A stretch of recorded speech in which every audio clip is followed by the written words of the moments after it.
I'd been gone exactly 11 days. My mother's funeral in Ohio ran long. Then the estate paperwork dragged even longer.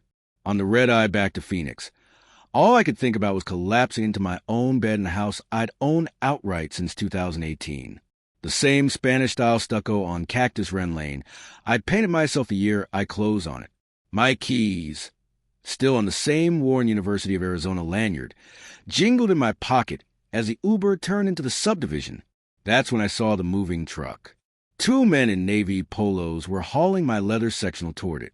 My sectional, from my living room, through my front door that now had a bright orange notice tape dead center. I paid the driver, grabbed my suitcase, and marched up the driveway. "Excuse me, that's my couch." The taller mover glanced at a clipboard. "Ma'am, this address was foreclosed and resold. New owners take possession today." I laughed, actually laughed, until I saw Karen Whitmore standing on my porch in her signature pastel cardigan, arms folded like she'd won the lottery. Karen, president of the Cactus Wren Estates HOA, who'd been trying to find me since the day I painted my front door desert sky blue instead of one of the 3 approved beiges. "Karen, what the hell is this?" She didn't even flinch. "Language, Cassandra. You've been notified repeatedly. Unpaid assessments, violations, abandonment. The bank took the property back.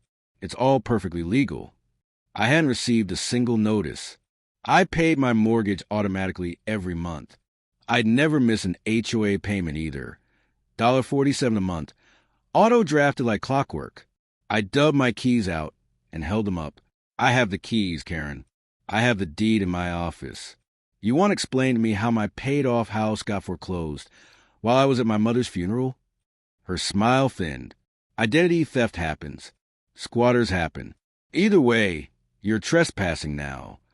She nodded toward the street, where a marked HOA security golf cart idled. "Please leave before we're forced to involve proper authorities."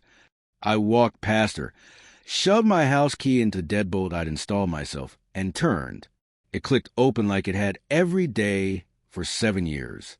Karen's face went the color of wet drywall. Inside, my house smelled exactly the same, coffee and the orange tree outside the kitchen window. But half my pictures were off the walls, boxes stacked like someone had started packing for me. I dropped my suitcase, pulled up my banking app on my phone, and felt my stomach drop. Every HOA payment for the last 4 months showed returned, account closed.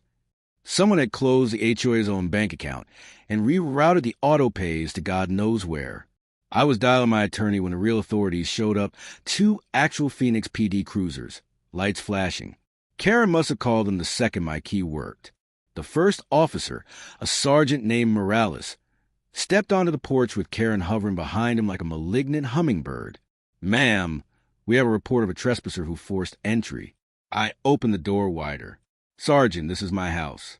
I have the keys, the deed, the mortgage statement that says paid in full 3 years ago. Happy to show you." Karen cut in. "Officer, she hasn't lived here in months." "The bank." Morales held up a hand. "Ma'am, I need to hear from the person currently inside her own home." He followed me in while his partner stayed with Karen. I handed over my driver's license, the house keys, the folder I kept in the kitchen drawer with the original closing documents. He flipped through them, eyebrows climbing higher with every page. Then he asked the question that ended it all. "Mind if I see the garage?" I remotely opened it from the kitchen wall button. Inside sat my Jeep, same license plate, same parking permit with my name on it, under a thin layer of dust exactly 11 days thick. Morales stepped back outside.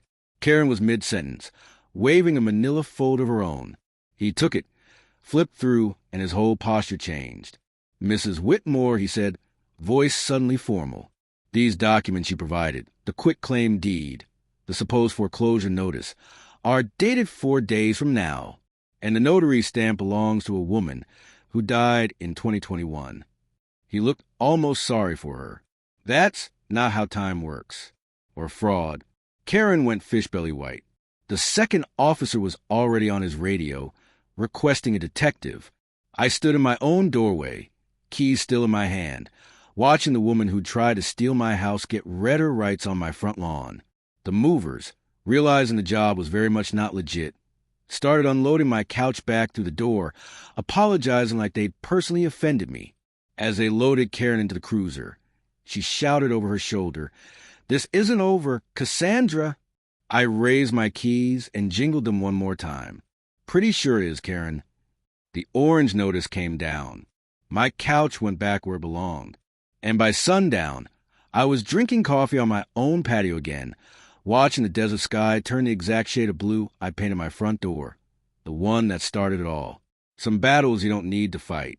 You just come home with your keys.